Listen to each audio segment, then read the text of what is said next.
We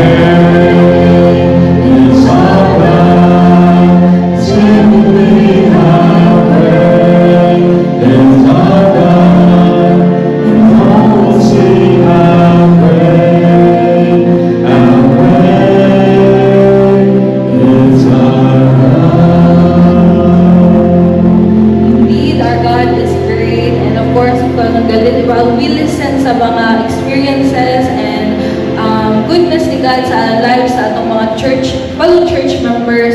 We are truly inspired and we are truly encouraged by His love and grace. Amen. Again, how great is our God, good. Even today, how great is our God na hindi masyado mainit. From this past week, it's been really hot, good. And this morning, it's been really cool, wonderful weather. It's a nice feeling and we praise the Lord, good. So, of course, I shared feeling ko within this morning. Pero I'd like to ask you again. We'll ask a bunch of questions ulit about the greatness of God within the week. What did God do for you this week? What has God blessed you with this week? And share your praises and thanks sa Kanya. Sige, so any more volunteers to share how great and good their week has been? So kanina na we shared about yung atong mga experiences dito sa church, atong mga journey, our own personal journey here within the church. But this time, let us give thanks and praises for our living God.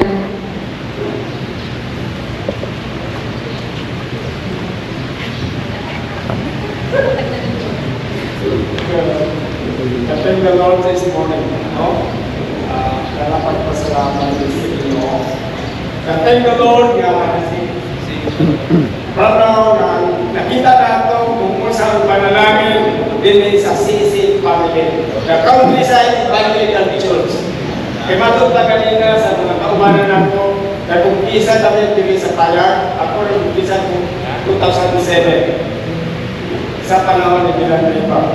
From now, ang Diyos na kapanalangin sa mga kinabuhi, kapilong Panginoon, ibong pamilya, grabe ang panalangin sa Ginoo.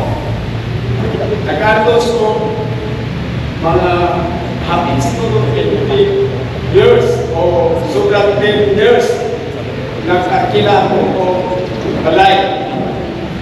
Grabe na ko mag-ambo sa Ginoo, tulad, ikapoy na ko. Ikapoy na ko sa pagrinta sa balay. Ang akong trabaho ng taon, kilala si Mrs. Arnapar Kauban. Sa kaya, tinuod yun ang Bible, tinuod yun sa Biblia. Dili tamundan sa mga pag-ampo sa Ginoo. Tumakon ka sa Ginoo at pag-ampo. Karon kalaway sa Ginoo, kitagaan niya ang balay sa Ginoo. Sudbad ang tanan ng mga problema, ang among mga pag-ampo, namungan yun diya. Din sa Countryside Evangelical Church. Grabe panalangin din sa Countryside Evangelical Church.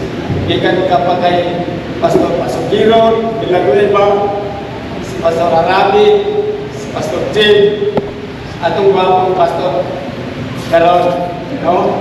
Grabe ang panalangin sa Ginoo. Kami pasalamatan ako Ginoo this morning, but God kanunay nagapanalangin sa matag sa halaga nato. Ayon sa ampok sa Ginoo, kung na yung problema.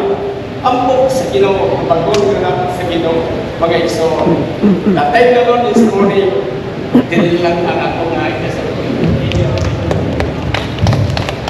Praise God. Thank you so much. And we're truly blessed, Pastor.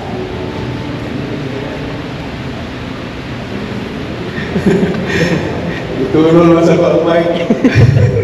Okay, you've been asking about this week or last week's reason of Thanksgiving.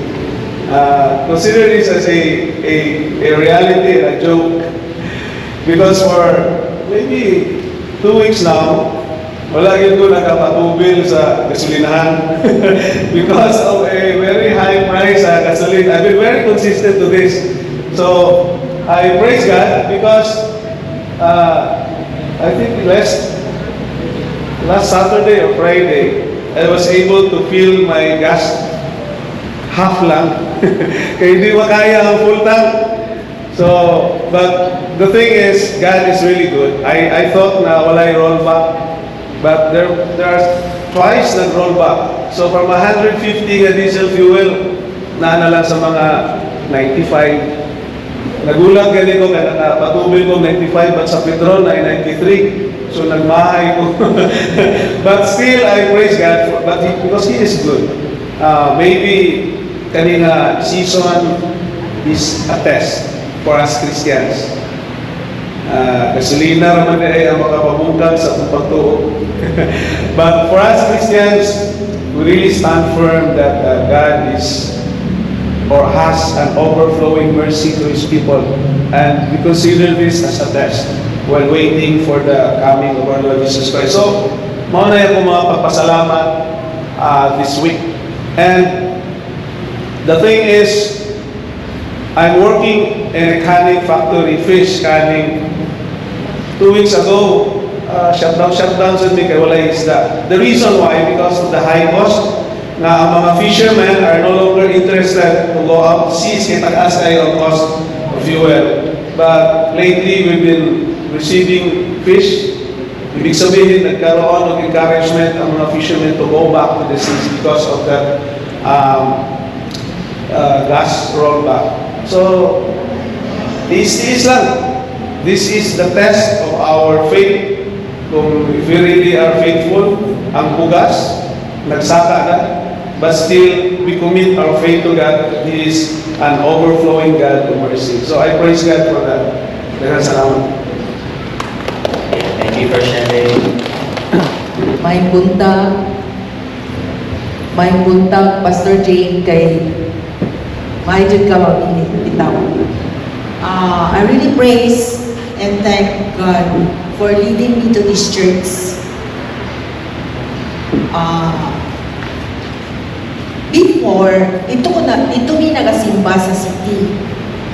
Tapos, ang akong dito yun mi, from the beginning, sa dito ko gikasal, nagdako ako mga anak, nabaptize ako mga anak, sa city yun mi. Ako pinsan, si Mamo, sige na ingon, dili na isimba mi, dili na tita. Tapos, bago lang doon nabaptize ako mga anak, tapos, dili mi naga-church. Pero, ako ito na lang doon po, isa din yung plano. So, truly, ako yung pinsan si Mr. June Duran, kami ang first cousin, wife niya si Nangol. So, mauto na anak ko, dili namin nagsimba, tapos mo niya, bibing, magsali na ka sa choir. Hindi ko kabalong kanta, galing kabalong wasang kanta. Tapos noana pa din akong minsan, bibing wala na sa nagbukay mo ba, wala ko kakabalong basa sa nota. So, mauna ang amo ang start diri sa CEC. Pero I truly thank God for leading me to this church. Because sa pagsimba na ko dito sa CEC, Hello, Tech. part of the visa, simba, bulit ko, Hi, Tech. ilang bulit.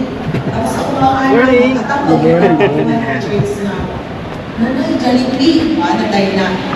So one time, I attended the National Women Convention sa Davao. Then, Happy 19th anniversary, CEC. There are still members of this Hello. Hi, say hi. Say hi. Say hi. Tapos ito ang realization na murang ako dito ba? Pasinaw lang po ako. God has led me to His church to find my purpose. To serve. Oh, kaya mo And mag-first? it is so easy. I find myself enjoying na mag-serve. I find Happy 19th anniversary, CC. really enjoy reading. And even Happy 19th anniversary, the preparations for this celebration Ay, sir. Good morning.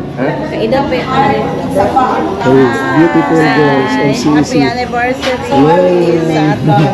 for leading Happy 19th anniversary. Yay!